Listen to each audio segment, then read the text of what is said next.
بسم اللہ الرحمن الرحیم الرحمن علم القرآن خلق الانسان علمہ البیان۔ السلام علیکم۔ آج ہم آپ کو مختصر سے وقت میں دو فارمولے بتائیں گے۔ پہلا ان لوگوں کے لیے جنہوں نے قرآن حفظ کر لیا مگر اب وہ وقت کے ساتھ ساتھ دنیا کے کاموں میں لگ گئے، کام کاروبار میں لگ گئے اور یاد کیا ہوا قرآن پاک بھول چکے ہیں۔ دوسرا فارمولا ان لوگوں کے لیے کہ جو لوگ شوق رکھتے ہیں، چاہت رکھتے ہیں کہ ہم نے قرآن پاک کو حفظ کرنا ہے۔ قرآن کو بھولنے کی سب سے بڑی وجہ کہ ہم قرآن کو وقت نہیں دیتے۔ دنیا کے ہر کام کے لیے ہمارے پاس وقت موجود ہے، کھانا کھانے کا وقت موجود ہے، ہوم ورک کا وقت موجود ہے، بزنس کا وقت موجود ہے، آفس کا وقت موجود ہے، گھر والوں کے لیے وقت موجود ہے، دنیا کے ہر کام کے لیے وقت موجود ہے، لیکن قرآن کو ہم نے صرف اور صرف رمضان سے جوڑ رکھا ہے کہ رمضان کا مہینہ آتا ہے تو قرآن ہماری الماریوں سے باہر آتا ہے اور ہم اس کی تلاوت کرتے ہیں۔ اور جن لوگوں نے قرآن پڑھا بھی ہے تو سب سے پہلے قرآن کو ہم رٹا مار کے پڑھتے ہیں۔ قرآن کو پڑھنے کے لیے یہ اس کا حق ہے کہ صفائی ستھرائی، پاکی اور پھر اس کے بعد وقت کے ساتھ تسلی، اطمینان، غور اور فکر کے ساتھ ٹھہر ٹھہر کر قرآن کو پڑھا جائے۔ قرآن کو یاد کرنے کے لیے یا بھولا ہوا قرآن دوبارہ ریوائز کرنے کے لیے بہتر یہ ہے کہ ہم نے وقت کا تعین کر لینا چاہیے، کیونکہ جس کام کے لیے وقت کی پابندی اور وقت کا تعین ہو تو اس میں اللہ کی مدد و نصرت شامل حال ہوتی ہے۔ اب آئیے سب سے پہلے بھولا ہوا قرآن ہم کس طرح سے یاد کر سکتے ہیں۔ 95% حافظ ایسے ہیں کہ جو قرآن کو بھول چکے ہیں یا قرآن سناتے ہوئے ان کو یہ احساس ہوتا ہے کہ اب پہلے کی طرح ہم قرآن کی تلاوت نہیں کر سکتے، ہمارے قرآن کی تلاوت میں غلطیاں ہوتی ہیں، تو لہٰذا ان لوگوں کے لیے سب سے پہلے ایک آسان سا فارمولا کہ دن کا ایک رکوع یاد کرنا ہے، روزانہ ایک رکوع یاد کرنا ہے۔ اب ایک رکوع یاد کرنا کوئی مشکل کام نہیں ہے، روزانہ کا ایک رکوع یاد کرنا ہے اور پھر اس کو 2 نمازوں میں پڑھنا ہے۔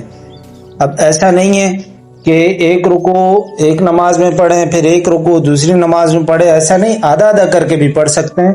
آدھا فجر میں پڑھ لیا، آدھا ظہر میں پڑھ لیا، آدھا عصر میں پڑھ لیا، آدھا مغرب میں پڑھ لیا، اس طرح سے آدھا آدھا رکوع 2 رکعتوں میں آپ نے پڑھنا ہے۔ پھر اگلے دن دوبارہ اسی طرح اگلا رکوع یاد کرنا ہے اور جو پچھلا رکوع ہے اس کو بھی ساتھ ساتھ ہم نے پڑھنا ہے۔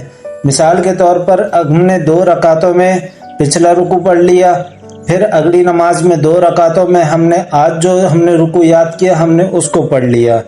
مطلب ہم نے ساتھ ساتھ قرآن کو جو پہلے کا ہم نے یاد کیا اس کو بھی ریوائز کرتے رہنا ہے۔ جیسے ہم نے کل اگر ایک رکوع یاد کیا تھا تو آج ہم نے ظہر اور عصر کے اندر ہم نے وہ کل والا رکوع پڑھ لیا، پھر مغرب اور عشاء میں جو آج کے دن ہم نے رکوع یاد کیا ہے ہم اس کو پڑھیں گے۔ اسی طرح اگر ہم روزانہ کی بنیاد پر ایک ایک رکوع پڑھتے رہیں تو انشاءاللہ 7 دنوں کے اندر ہمارے 7 رکوع مکمل ہو سکتے ہیں۔ تو لہٰذا اس ٹوٹلی سارے کے سارے 7 رکوع کو ہم کیسے ریوائز کریں، اس کے لیے ایک آسان سا طریقہ ہے کہ جمعرات والے دن آپ صلاۃ التسبیح کی نیت کر لیں، جو سب سے بہترین طریقہ ہے، یا پھر قرآن یا پھر فجر اور ظہر کی نماز کے درمیان نوافل کی نیت کر لیں اور پچھلے 7 دنوں میں جتنے رکوع پڑھے ہیں وہ تمام کے تمام ان نوافل کے اندر ریوائز کریں۔ قرآن کو آسانی سے یاد کرنے کا سب سے آسان طریقہ کہ قرآن کو نوافل میں زیادہ سے زیادہ پڑھا جائے۔ اس درس کے اوپر اگر عمل کریں گے، جو لوگ قرآن حفظ کرنے کے بعد بھول چکے ہیں، انشاءاللہ العزیز بہت ہی کم عرصے کے اندر ان کا قرآن دوبارہ پہلے کی طرح روانگی کے ساتھ ان کی زبانوں پر انشاءاللہ جاری ہوگا۔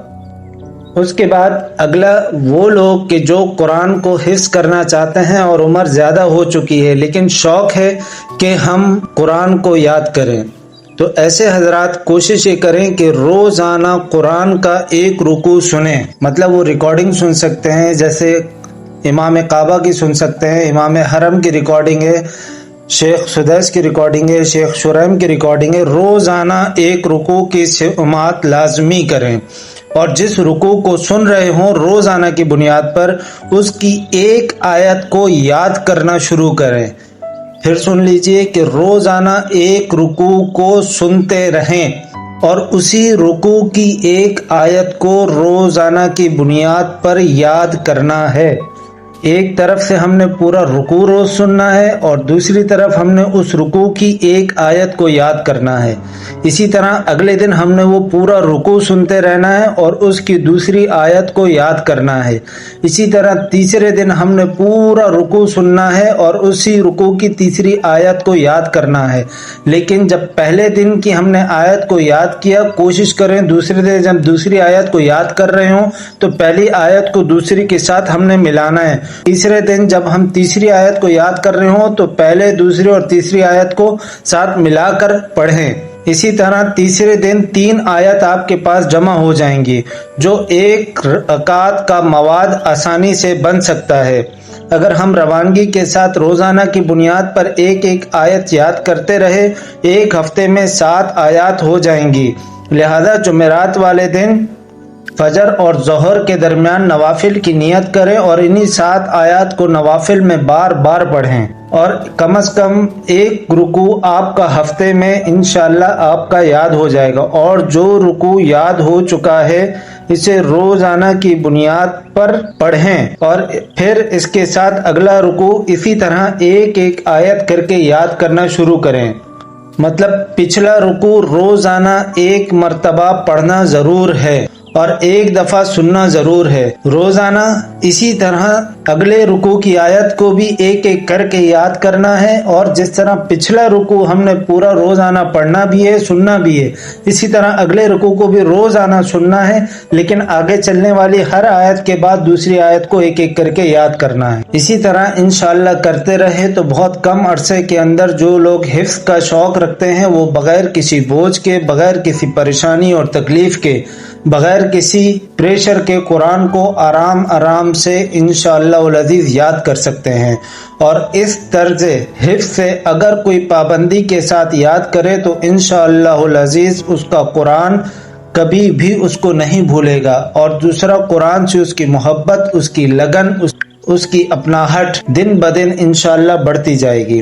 اور جو لوگ بھولا ہوا قرآن یاد کر رہے ہیں یا پھر شروع سے حفظ کر رہے ہیں تو مہینے کے آخر میں کوئی ایک دن ایسا مختص کر لیں کہ جس میں اپنے علاقے کے قاری صاحب کو آپ بلائیں یا ان کے پاس جائیں اور ان کو آپ نے اپنا ٹیسٹ دینا ہے کہ میرے پورے مہینے کی محنت یہ موجود ہے جو میں نے یاد کیا۔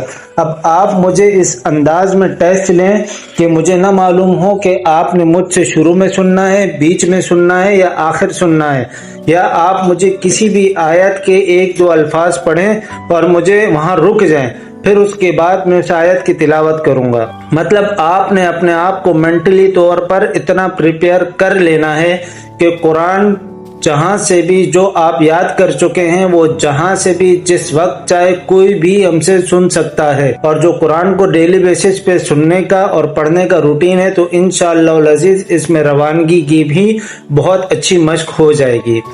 دعا ہے اللہ تبارک و تعالیٰ سے اللہ پاک ہمیں قرآن پڑھنے والا، قرآن سمجھنے والا اور قرآن کی تعلیم کو عام کرنے والا بنائے۔ ہماری باتیں اگر آپ کو اچھی لگی ہوں یا اس سے آپ کی معلومات میں اضافہ ہوا ہو تو ہمارے چینل کو سبسکرائب کرنا نہ بھولیے گا۔ جزاکم اللہ خیر فی الدارین۔